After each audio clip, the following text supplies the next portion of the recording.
Hello everybody, this is Doll Dazzler and welcome to my channel. In today's video, I'm going to be sharing with you guys another doll out of my doll collection. This is a big-eyed glamour doll made by the Bradley Import Company in the mid-60s.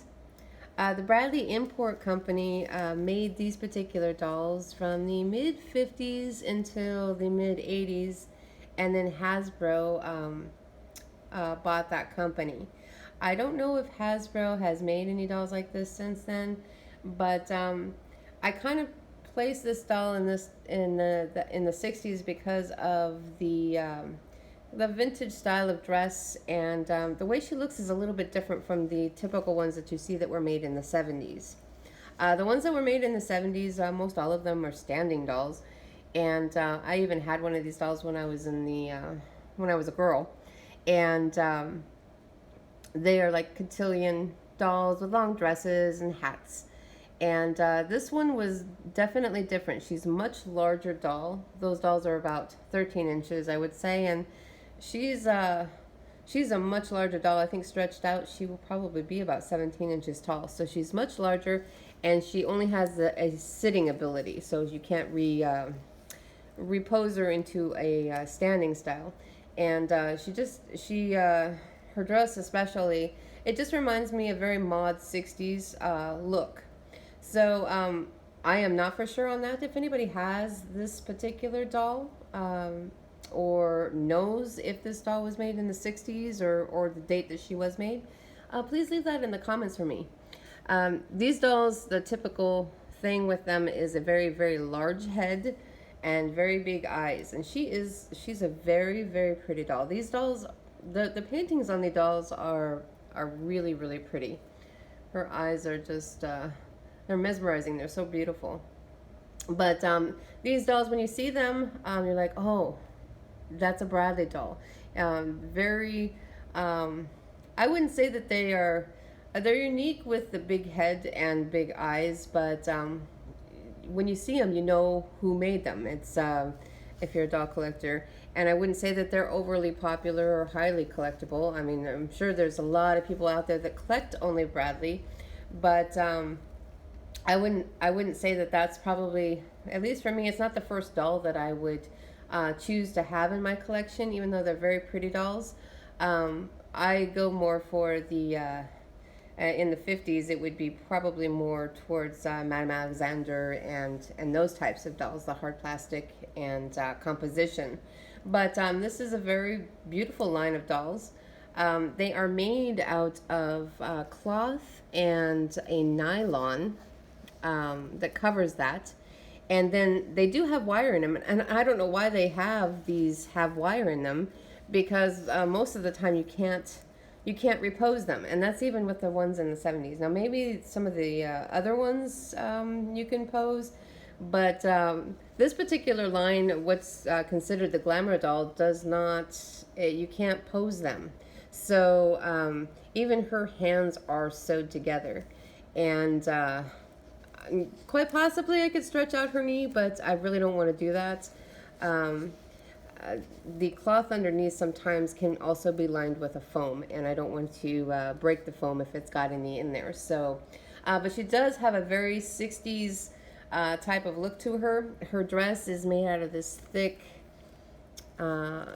pink lace, and then underneath she's got a slip, two slips actually, that are made out of sateen, and then her pantaloons are satin as well, and those are glued to her. And this is another reason why these are just display dolls. These are not dress me dolls. You cannot comb their hair, and you can't pose them. So they were made what I would consider to be just a display doll, and that goes for any of the ones that I've seen in the 70s as well.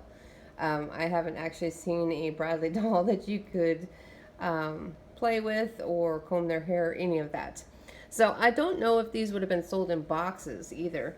It would be a very large box, but I'm not sure. I didn't see that online. I did see this exact doll online, and she doesn't have a name. Glamour doll. I did see Miss Prim, And I don't know if that would be a name for her or if that's just a name somebody gave their doll. But so if anybody knows the answer to that question, if these dolls had their individual names, please leave that in the comments for me. So their heads are very, very large, makes them kind of top heavy, and their hair is beautiful, but it's very unusual. It's kind of like a threading instead of hair, and of course it's in place with pins and glue, and it's tied in, so you can't change the style of that. And I guess that's kind of a downfall, but it also helps preserve them over time. There's a lot of these dolls. Very rarely do I see any of these dolls that have really bad hair days, because if they sustained that, the doll was probably just thrown away. Their ponytails and any of the long hair on them would be placed on there with glue and pins. And so I don't know if these are attached that way. It does look like it could be. The back of this one, you can tell, is tied tight behind this ribbon. And I think the ribbon is supposed to actually hide that. But yeah, this is not a doll that you would just get in there with a brush or comb. The front of her bangs, however, I don't know if they were supposed to have always been maybe tightly down and glued, but hers has definitely come free. And that's kind of nice, because then, you know, you can kind of freshen up the doll that way and make her, you know, get some of that dust and stuff out of her hair. So she got on this little pearl necklace, and that is part of the doll. I did see that online as well. Her ponytails have kind of come out a little bit of their original set, but like I said, I think that she is from the 60s, so there's nothing else the matter with this doll. She's in beautiful condition. I mean, there's no dirt on her. Sometimes when you see these dolls, their cheeks or their nose is bent in, and I do have some other dolls from a different company that resemble the Bradley doll, and they have sustained a little bit of that damage, and I'll be doing a video on those in a little while. So but they're made from a completely different company. So this is a Glamour doll from what I think is the 60s. If anybody has any additional information on this Bradley doll, maybe an exact year she was made, if you have a picture or a video you would like to share of a doll that's like this, please leave that in the comments for me. Thank you guys so much for watching, and I will see you in my next video.